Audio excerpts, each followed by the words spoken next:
លោកគ្រូមានសង្ឃនិកាត្រូវទោះគេជាបិសាចក៏ដោយក៏គេមានជីវិតដែរហើយនៅក្មេងទៀតបកឯងគុំសម្លឹងមកខ្ញុំចុះមើលយើងជាអ្នកបួសត្រូវតែមានចិត្តករុណាបងទៅណាអស់ហើយឯងជាកូនចៅរបស់អ្នកណាមិនបានជាត្រូវគេចោលនៅទីនេះជួយខ្ញុំកណាផងដាក់ខ្ញុំកណាចង់ទៅណែសួរឯងថានៅកន្លែងណាឯងចង់ខកគេក៏ត្រូវមានហេតុផលដែរខ្ញុំនៅភូមិខាងលិចភ្នំនេះគ្រួសារកណាតកូលហុងឪពុកកណាមានលុយណាស់ប៉ុន្តែឪពុកកណាឲ្យគេខ្ចីលុយអស់ហើយមិននឹកស្មានថាម្នាក់នោះមិនសងវិញថែមទាំងសម្រាប់ឪពុកខ្ញុំកណាហើយយកខ្ញុំកណាមកចោលនៅកន្លែងនេះទៀតគេចោលខ្ញុំកណាស្លាប់ខ្ញុំកណាក្លៀនហើយរងាទៀតជួយខ្ញុំកណាផងទៅលោកគ្រូស្ដាប់ទៅគេវេទនាខ្លាំងណាស់ពិតជាគួរអាណិតមែនកន្លែងណាក៏មានរឿងអយុត្តិធម៌ដែរសំពុទ្ធោបាច់ដាក់គេចំកណា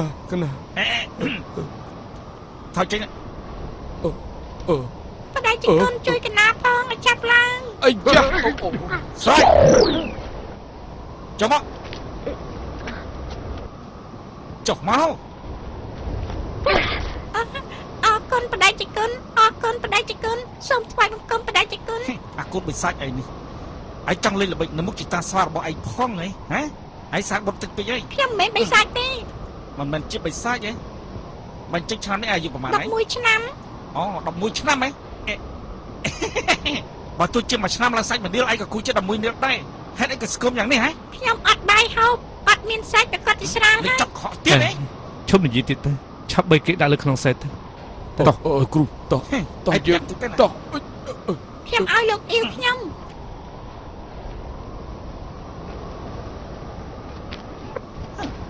អបិសាចអីនេះខ្ញុំមិនមែនបិសាចទេឡាមកចាប់ទៅទេឯ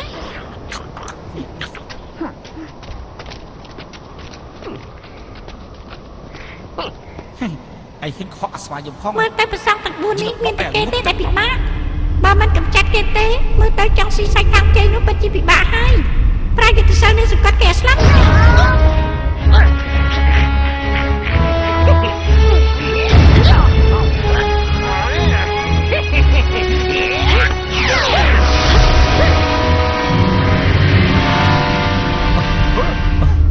អូខំតែមិនได้កាលលោកគ្រូមានជាបិសាចណា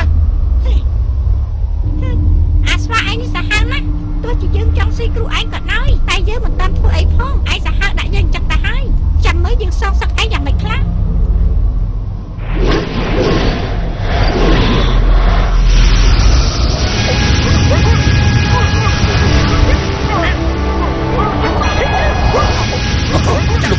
លោកគ្រូចាប់ផង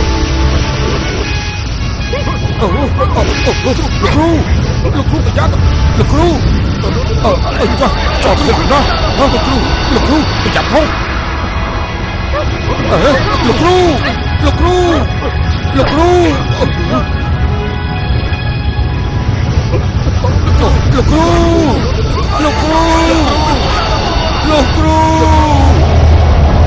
វិវហើយ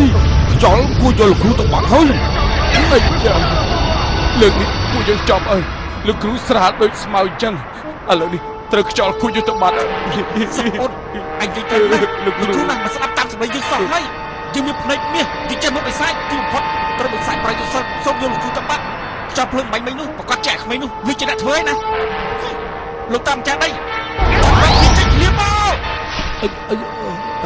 លោកតាមចាស់ដីចេញណាមកទេមើលសិច្បងមិនក៏មានអ្នកសុំទានមកដល់នេះអញ្ចឹងតែឯងមិនទ្រុំសម្រាប់អីមហាទេពឈប់ឲ្យទៀតទៅបើវាយទៀតខ្ញុំមកឲ្យចុះខ្ញុំសួរលោកឯងនេះជាភ្នំស្អីមានវិស័យស្អីខ្លះមហាទេពភ្នំនេះមានឈ្មោះថាភ្នំ600យោជនៅភ្នំមានទន្លេមួយហៅថាទន្លេខូស៊ូនៅក្បែរទន្លេមានលអាងភ្នំមួយហៅថាលអាងហ៊ូអ៊ីនក្នុងលអាងមានស្ដេចបិសាច3នាក់ឧស្សាហ៍ចាប់អ្នកតាព្រៃភ្នំដោយពួកខ្ញុំនេះទៅស៊ីណាស់ពេលថ្ងៃជួយបង្កាត់ភ្លើងមើលផ្ទះឲ្យពួកគេយប់ឡើងត្រូវដើរមើលភ្នំជាមួយនឹងពួកគេទៀតអីយ៉ាកូនបិសាចអស់នេះឧស្សាហ៍មកទាបប្រាក់ពីខ្ញុំយកទៅចាយទៀតផងត្រូវអី លោកជាទេវតាខ្មោចគេសុំប្រាក់ពីលោកស្អីហ្នឹង អើយដោយសារតែអត់មានប្រាក់ឲ្យពួកគេនឹងណាដូច្នេះក្នុងពេលធម្មតាចាប់សត្វព្រៃឲ្យពួកគេខ្លះពេលព្រឹកនិងពេលយប់វាយបិសាចឲ្យពួកគេអត់មានរបស់ជូនទេបើមិនទៅរុះរើវិហារគឺមកដោះក្អើខ្ញុំចេញហើយធ្វើឲ្យអ្នកតាព្រៃភ្នំខ្ញុំនេះនៅកន្លែង10យោជ4ជ្រុងសិតតែរស់នៅមិនបានសុខទាំងអស់សូមមហាទេពជួយកម្ចាត់បិសាចទាំងនេះចោលផងជួយសង្គ្រោះសត្វលោកនៅលើភ្នំនេះផង លោកអាបិសាចនោះវាមានឈ្មោះអីដែរ បើនិយាយពីពួកគេប្រហែលជាមហាទេពក៏ស្គាល់ដែរ ខ្ញុំស្គាល់វាដែរ គេគឺជាកូនរបស់ស្ដេចបិសាចគោគឺលធានជាអ្នកកើត300ឆ្នាំមុននេះសំសិននៅភ្នំគូយាងចេះក្បាច់ព្រះអគី3ប្រភេទចេះយុទ្ធសាស្ត្រខ្លាំងបកើដែរបិសាចគោហៅគេមកយាមភ្នំនេះឈ្មោះក្រៅគឺកុមារក្រហមមានរហស្សនាមថាកុមារទេព បានហើយចាប់ខ្ញុំជួយលោកចោះនៅរឿងនេះទៅអរគុណមហាទេពអរគុណហើយ សប្អូនទាំងពីរជារឿងល្អណាស់ជារឿងល្អទេ នៅមានរឿងអីល្អទៅលោកគ្រូបាត់ទៅហើយនៅមានរឿងអីល្អទៀត ចាប់ខ្ញុំប្រាប់ពួកឯងទៅចុះកុមារក្រហមនោះជាសាច់ញាតិរបស់យើងទេហ៎ សាច់ច្បងចិត្តទៅអួតគេនៅខាងកើតពួកយើងទៅខាងលិចអ្នកទាំងពីររាប់អានគ្នាយ៉ាងម៉េចទៅនៅឆ្ងាយពីគ្នារាប់ពាន់យោជន៍ឯណងរោគ្នាក៏រោមិនទៅហ៎ កាលពី500ឆ្នាំមុនណាមុនពេលខ្ញុំឡើងទៅអុកឡុកឋានលើធ្លាប់រាប់អានបិសាច7នាក់ជាបងប្អូនបិសាចគូជាលបងធំខ្ញុំបិសាចនេះជាកូនរបស់លបងគោបើនិយាយទៅវាត្រូវហៅខ្ញុំថាលពូឯណាឯងដឹងទេហ៎ ពាក្យចាស់លោកពោលថា3ឆ្នាំមិនរកគ្នាទោះជាបងប្អូនក៏លែងស្គាល់គ្នាទៀតដែរបងបាយគេ500ឆ្នាំហើយតែគេនៅទទួលស្គាល់បងទៀតដែរហើយ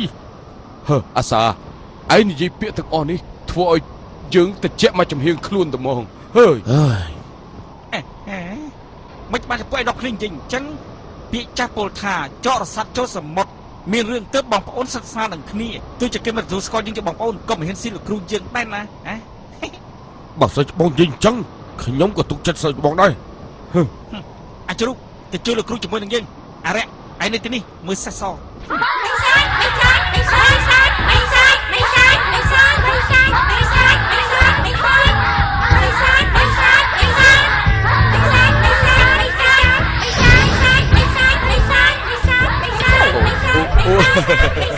ខូចបិសាចមួយសពសាច់ច្បងមើលឃើញហើយ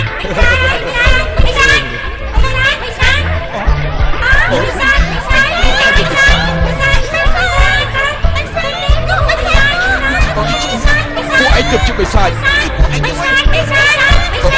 ពួកឯងធ្វើជាបិសាចពួកឯងជាបិសាចពួកឯងជាបិសាចបិសាច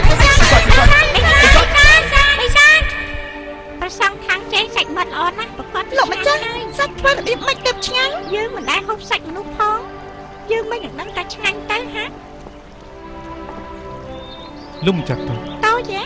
លោកម្ចាស់គឺលោកម្ចាស់ហើយមិនក៏ចាំបាច់ថែមពាក្យតូចទៀតយើងសុំសិលជា300ឆ្នាំហើយពេលដែលយើងកើតនោះតាទួតលោកមិនដឹងនៅកន្លែងណាផង លោកម្ចាស់លោកម្ដាយធ្លាប់ហូបសាច់មនុស្សមិនក៏ពុកម្ដាយលោកតើពួកគាត់ក៏មិនដែលហូបសាច់មនុស្សដែរមែនទេ ឪពុកម្ដាយខ្ញុំអត់នឹកដែរខ្លួនខ្ញុំទេកន្លែងរបស់ខ្ញុំជាអ្នកសម្រាប់ តើពួកលោកធ្វើអីខ្លះពួកគាត់មិនរវល់ទេ គាត់មិនហ៊ានរវល់នឹងខ្ញុំដែរមានតែដណ្ដើមគ្នាយកចិត្តខ្ញុំប៉ុណ្ណោះ ពួកគាត់គួរតែធ្វើល្អចំពោះលោកមិនមែនដណ្ដើមគ្នាយកចិត្តលោកទេលុះត្រាតែពួកគាត់មិនត្រូវទៅ លោកនិយាយផ្ដេកដាក់ស្អីហ្នឹងឪពុកយើងស្រឡាញ់ម្ដាយយើងណាស់មកពីគាត់ស្រឡាញ់ឪពុកយើងឲ្យស្មោះទើបគាត់បង្កើតកូនសំណត់ឲ្យយើងនេះប៉ុន្តែឪពុកយើងដូចជាសាវ៉ាពេកហើយដូច្នេះទៅម្ដាយយើងមិនរវល់នឹងគាត់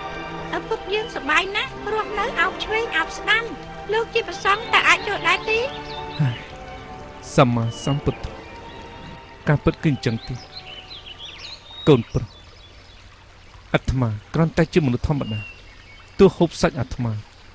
ក៏មិនអាចមានជីវិតអមតៈដែរ យើងមិនខ្វល់ថាហូបសាច់លោកហើយមានជីវិតអមតៈឬក៏អត់នោះទេយើងគ្រាន់តែដឹងថាបិសាចទាំងអស់ដណ្ដើមគ្នាស៊ីលោកបើសិនជាយើងបានស៊ីនោះបានន័យថាយើងពូកែជាងគេយើងចង់ឲ្យឪពុកយើងឃើញថាបើអត់ពីគាត់នោះតើយើងអាចរស់នៅបានទេលោកម្ចាស់ខាងក្រៅមានប្រសងម្នាក់មុខសត្វតែរោមហើយនាំប្រសងម្នាក់មុខវែងតិចធំមកទៀតផងម្នាក់មុខវែងនោះថែមទាំងនិយាយថាជាពូទេប្រពន្ធរបស់លោកម្ចាស់ទៀតផងយកស្អីទៀតពួកឯងពីរអ្នកមើលគាត់ស្រួលបួលបាន